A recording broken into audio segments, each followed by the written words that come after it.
बेरमपुर मध्य प्रदेश की वादियों में बसा एक खूबसूरत गांव। लेकिन इस गांव में छिपे थे कुछ ऐसे भयानक रहस्य जिन्होंने उस सदी में निवास करने वाले साहसी लोगों के दिल में भी एक खौफ पैदा कर रखा था।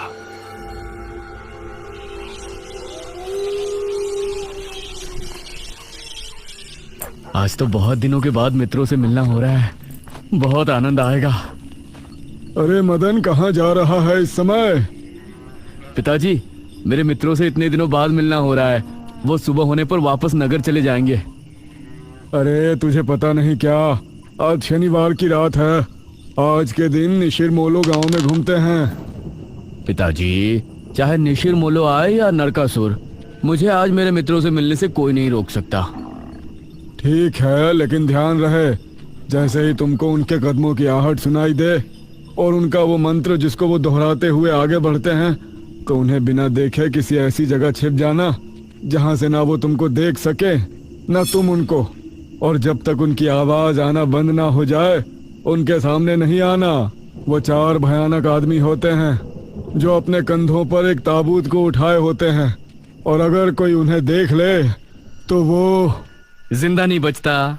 मुझे पता है पिताजी, अब मैं चलता हूँ। यह कहकर मदन घर से निकल गया, लेकिन उसके पिता के चेहरे पर उसकी फिक्र साफ नजर आ रही थी। निशिर मोलो आ जाएंगे और साथ ले जाएंगे।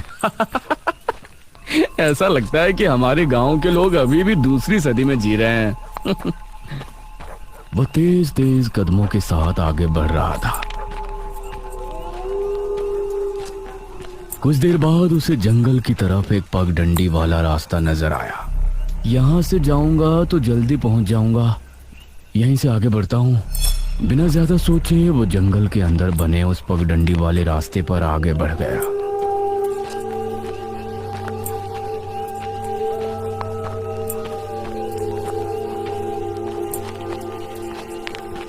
आज तो बहुत मजा आने वाला है, मिलकर खूब मदिरा पान भी करेंगे। तभी उसे भारी कदमों की आहटों के साथ कुछ आवाजें सुनाई देने लगी। इन आहटों और आवाजों को सुनकर वो एकदम से चौंक पड़ा और उसकी आंखें डर से बड़ी हो गईं। हे भगवान! वो जल्दी से झाड़ियों की तरफ भागा और उनमें छिपकर बैठ गया। वो झाड़ियों की ऊंट में बैठा लंबी लंबी सांस ले रहा था। वो आवाजें अब और ज्यादा साफ होने लगी थी। उसे यकीन था कि अब वो लोग उसके करीब ही आ रहे हैं। उसने धीरे धीरे छिपकर अपनी एक आंख से उनको देखा और वो हैरान रह गया।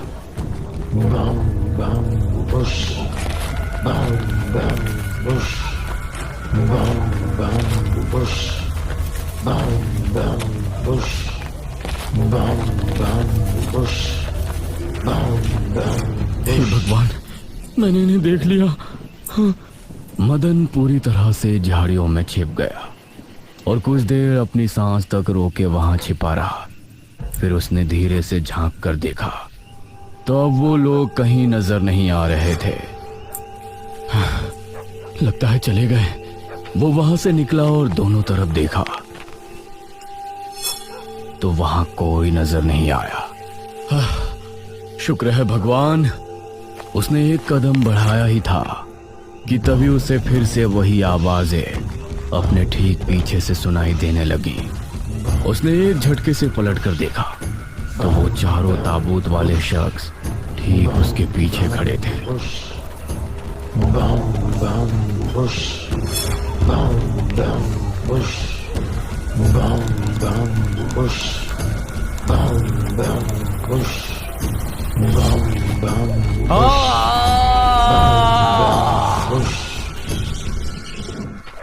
इस तरफ जब देर रात भी मदन वापस नहीं लौटा तो उसके पिता को उसकी चिंता होने लगी। उसने गांव के एक आदमी विपुल को साथ लिया और जंगल की तरफ रवाना हुआ।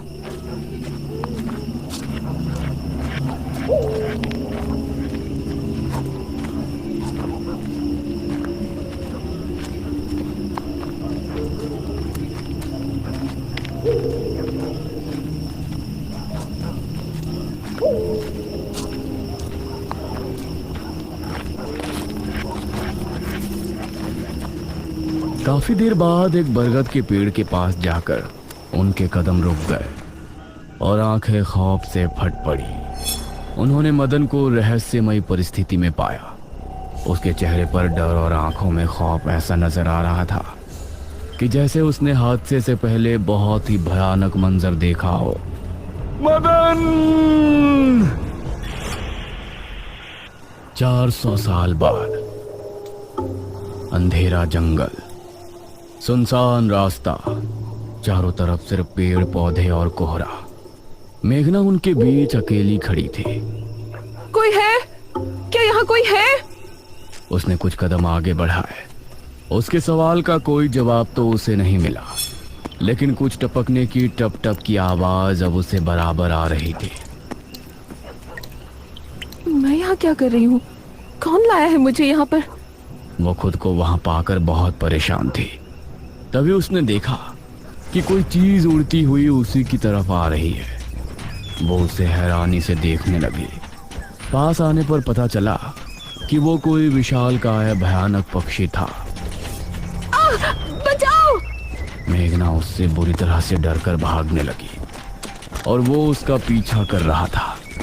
मेघना ने उसे पीछे पलटकर देखा तो वो उसको पकड़ने ही वाला था, लेकिन तभी मेघना एक पेड़ से टकराई। उसने देखा कि उस पेड़ से हरे रंग का पानी टपक कर नीचे गिर रहा था। मेघना उस हरे पानी को गौर से देख रही थी। तभी अरे ओ मेघना, उठ जा यार, कब तक सोएगी? मेघना आंखें मलते हुए नींद से जागी। उसने देखा कि सुबह के 9 बज चुके थे। ओह शिट, हम तो लेट हो गए। तूने मुझे उठाया क्यों नहीं? मेघना अपनी एक पार्टनर इशिता के साथ दिल्ली में रह रही थी, जहां वो एक लैब में काम किया करती थी। दोनों ने साथ नाश्ता किया और फिर तैयार होकर अपनी लैब के लिए निकल गई।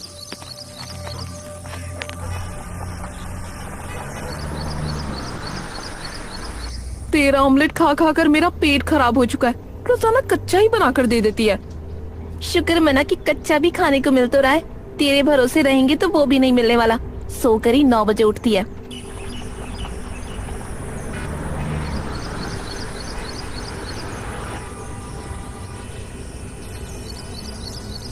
ये दोनों लैब में पहुंचे और वहां जाते ही इशिता के पास प्रोफेसर जयदेव की कॉल आई। तुम दोनों ने इस बार बहुत समय ले लिया है। जो एंटीडोट बनाने का काम तुमको दिया था वो पूरा करोगे या नहीं? प्रोफेसर साहब, बस ये समझ लीजिए कि काम हो नहीं वाला है। आप हमें 3 दिन का समय और दीजिए। ये कहकर उसने कॉल काट दिया। तो इतने दिनों से प्रोफेसर को घुमा रही है, आखिर तो ये एंटीडोट तैयार करेगी कैसे? ये सुनकर इशिता ने एक किताब निकाली।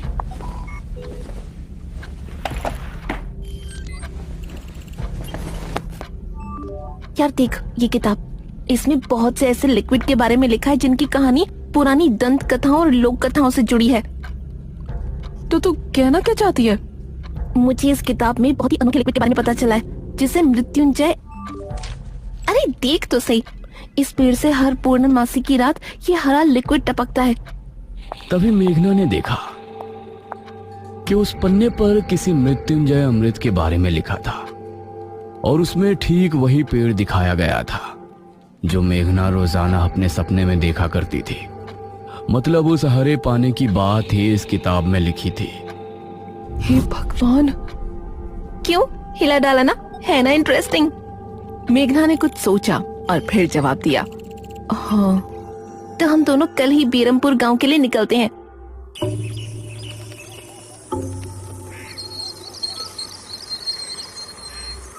ये दोनों अगली सुबह ही बस से बेरमपुर के लिए निकल गई।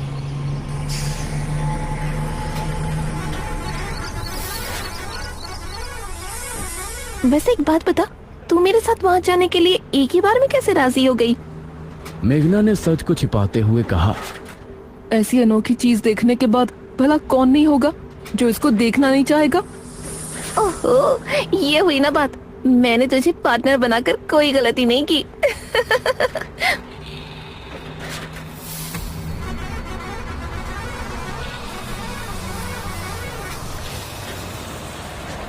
ये दोनों 5 घंटे के सफर के बाद एक जगह उतरी। इनके ठीक सामने एक बड़ा सा गेट था जिस पर नाम लिखा था बेरमपुर। इशिता और मेघना ने जैसे ही गेट के अंदर कदम रखा तो अचानक से मौसम बदला। सूरज मानो बादलों के पीछे छिप गया और एक हवा अपने साथ आंधी ले आई। अरे वाह, गांव का मौसम तो बहुत ठंडा है। इधर गांव के लोग भी अचानक बदलते मौसम को देखकर हैरान रह गए। अरे ये क्या, अभी तक तो काफी गर्मी थी, ये अचानक आंधी कहां से आ गई? मुखिया जी, लगता है बारिश भी जरूर आएगी। इधर मेघना और इशिता दोनों ही गांव की तरफ बढ़ रही थी। यार, ये गांव के लोग ठीक तो होंगे ना?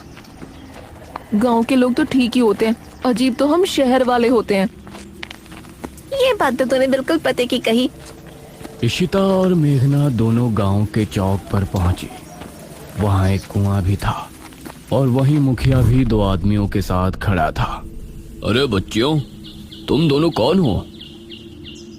अब नमस्ते जी, मेरा नाम इशिता है और ये है मेरी दोस्त मेघना। अच्छा बेटा, वैसे हमारे गांव में किस वजह से आना हुआ? वो असल में वो अंकल, हम लोगों को अपनी स्टडी के लिए 5 गांवों के बारे में लिखना है, इसलिए हम लोग यहाँ आए हैं। इसके बाद और 4 गांवों में जाएंगे। ओह अच्छा, फिर तो ठीक है बच्चों, हम तुम्हारी जितनी हो सके उतनी मदद करेंगे। जी अंकल, क्या हमें यहाँ कुछ दिन के लिए रहने के लिए कोई घर मिलेगा किराए पर? अरे बच्चों, तुमको किराए की घर की क्या जरूरत है? तुम दोनों जब तक चाहो मेरे ही घर में रह सकती हो। ठकुराइन वैसे भी लड़कियों से बहुत प्यार करती है। जी शुक्रिया अंकल।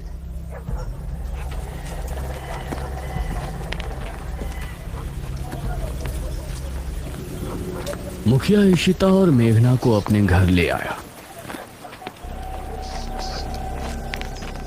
तभी घर के मंदिर में जल रहा दीपक बुझ गया। अजी सुनती हो ठकुराइन? जी आई। ठकुराइन कमरे से बाहर आई। नमस्ते आंटी। नमस्ते बेटा। ओ जी, ये प्यारी प्यारी बच्चियां कौन है? ये दोनों शहर से अपनी पढ़ाई के सिलसिले में आई हैं। हमारे गांव के बारे में लिखना चाहती हैं। वो क्या होता है रे, वो रिसर्च करने आई हैं। तभी वहां पर एक और लड़का आया। क्या कहा? हमारे गांव पर रिसर्च? इशिता और मेघना ने उसे देखा। भला हमारे बेवकूफ गांव में आपको क्या मिल सकता है? ये सुनकर इशिता और मेघना हैरान रह गईं। चुप करो अनुज, ऐसे कोई अपने गांव में बोलता है क्या? ये मेरा बेटा है अनुज। अनुज ने मेघा और इशिता की ओर देखा और उन्हें हाथ जोड़कर नमस्ते किया। नमस्ते बेटा अनुज, जरा इन दोनों को वो खाली कमरा दिखा दो जो तुम्हारे कमरे के बराबर में है। ठीक है पिताजी, आओ देवियों। देवियों? अनुज कॉरिडोर से होते हुए उनको कमरा दिखाने ले जाने लगा। इसी समय गांव के मंदिर में बैठा पुजारी भगवान की आरती कर रहा था। तभी अचानक से दिया बुझ गया। ये संकेत तो ठीक नजर नहीं आ रहे। हे प्रभु, रक्षा करना। वैसे आप लोगों को रिसर्च करने के लिए यही गांव मिला था? अरे हम लोगों को 5 गांवों के बारे में लिखना है, तो इसीलिए जो भी गांव पास दिखा चले आए। इसके बाद और किसी गांव में जाएंगे। अच्छा, वैसे यहाँ कुछ ऐसा है जो कि रहस्यमय या ऐतिहासिक हो? हाँ है ना, एक राजमहल। राजमहल यहाँ? हाँ, 400 साल पहले जो यहाँ के राजा हुआ करते थे, उनका महल। वैसे अनुज, क्या तुम हमें उस महल में लेकर चलोगे? हाँ, तुम लोग जाना चाहोगी तो जरूर। तो ठीक है, रात को जब सब सो जाएंगे तो हमें वहाँ ले चलना। यह सुनकर मेघना इशिता को हैरानी से देखने लगी। रात के समय तुम लोग मजाक तो नहीं कर रहे? नहीं, हम तो चलने को तैयार हैं। तुम्हें डर लग रहा है तो बताओ।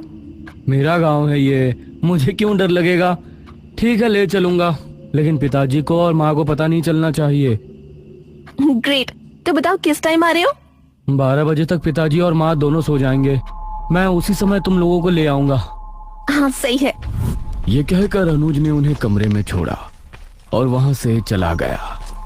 ये क्या, हम तो उस मृत्युंजय अमृत के बारे में पता करने आए थे ना, अब हम ये राजमहल क्यों जा रहे हैं? अरे उसको सीधा पूछते तो उसे शक हो जाता ना। आज हम राजमहल चलते हैं और फिर कल उसे जंगल जाने को कहेंगे और वहाँ जाकर बातों ही बातों में उसे मृत्युंजय अमृत के बारे में पूछेंगे। ये सही है। इस तरफ गांव के लोग मौसम के बदलती ठंड से बहुत हैरान थे। पुजारी बार बार आसमान की तरफ देख रहा था, जहां उसे काला अंधेरा इधर उधर घूमता हुआ नजर आ रहा था। करीब 12 बजे जब मुखिया और उसकी पत्नी गहरी नींद में थे तो अनुज कमरे से निकला। अरे लगता है आ गया। इशिता ने उठकर दरवाजा खोला। हाय अनुज। तुम लोग तैयार हो? हाँ चलो, हम तो रेडी हैं। तो चलो। अनुज इनको लेकर घर से निकला और इन्होंने 2 गलियां पार कर ली थी।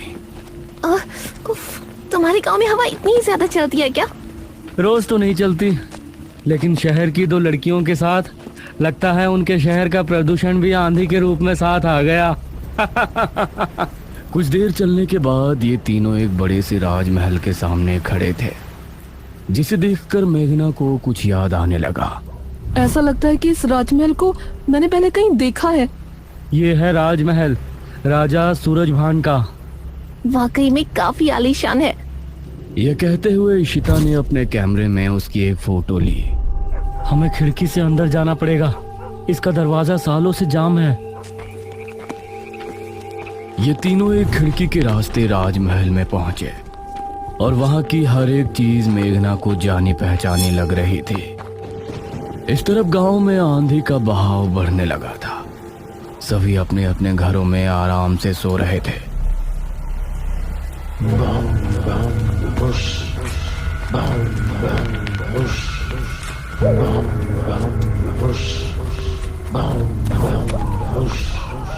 अरे ये आवाज तो निशिरमोलो।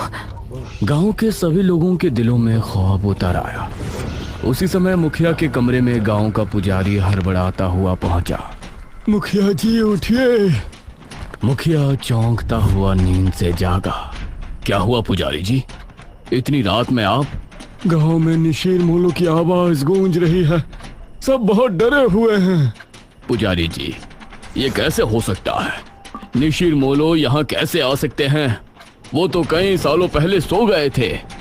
जरूर कुछ ऐसा हुआ है जिससे वो जाग उठे थे। हमारा मन बहुत विचलित हो रहा है। गांव के सभी लोग अपने अपने घरों में जाग चुके थे और डरे बैठे थे। यह आवाज सभी के दिलों में खौफ पैदा कर रही थी। मेघना, इशिता और अनुज तीनों इस बात से बेखबर राजमहल में घूम रहे थे। ये कैसी आवाज है? हाँ, मैंने भी सुनी। ऐसा लग रहा था कि कोई सिपाही भारी जूतों के साथ गलियारे में चहलकदमी कर रहा है, लेकिन दूर दूर तक कोई नजर नहीं आ रहा था। उसी समय गांव के 2 आदमी संपत और कप्ता जंगल की सरहद पर बैठे हुए जुआ खेल रहे थे। अरे संपत यार, चल घर चलते हैं, अब बहुत समय हो गया। ओहो, अब तू हार रहा है तो घर चलते हैं। अरे चुपचाप पूरी बाजी खेल, इससे पहले तो मैं तुझे जाने नहीं दूंगा। हाँ। यह सुनकर कप्ता फिर से उसके साथ पत्ते बांटने लगा। उन दोनों को यह आवाज सुनाई दी। तेज आंधी की हवाओं में उनकी आंखें बहुत मुश्किल से खुल रही थी। उन दोनों ने देखा कि सामने से 4 आदमी अपने कंधों पर एक ताबूत उठाए मंत्र पढ़ते हुए चले आ रहे हैं। संपत और कप्ता इससे पहले कुछ करते, वो चारों आकर उनके सामने रुक गए। हवा का रुख थोड़ा कम हुआ। वो चारों अपनी लाल चमकती आंखों से संपत और कप्ता को घूर रहे थे। इधर इशिता, मेघना और अनुज को एक दरवाजा खोलने की तेज आवाज सुनाई दी और वो चौंक पड़े। न जाने उस दरवाजे से कौन निकला, जिसको देखकर ये तीनों चौंक पड़े। वहीं संपत और कप्ता के सामने खड़े वो चारों शख्स जो कि निशीर मोलो थे, उनके कंधों पर रखा ताबूत खुल गया और उसके खुलते ही संपत और कप्ता की चीख पूरे गांव के लोगों ने सुनी, जिसे सुनकर सभी गांव के लोग डर गए। ये किसकी चीख थी जी? निशिर मोलो, ये चीख किसी अनहोनी की संकेत थी। निशिर मोलो आखिर कौन है? क्या है मृत्युंजय अमृत और क्या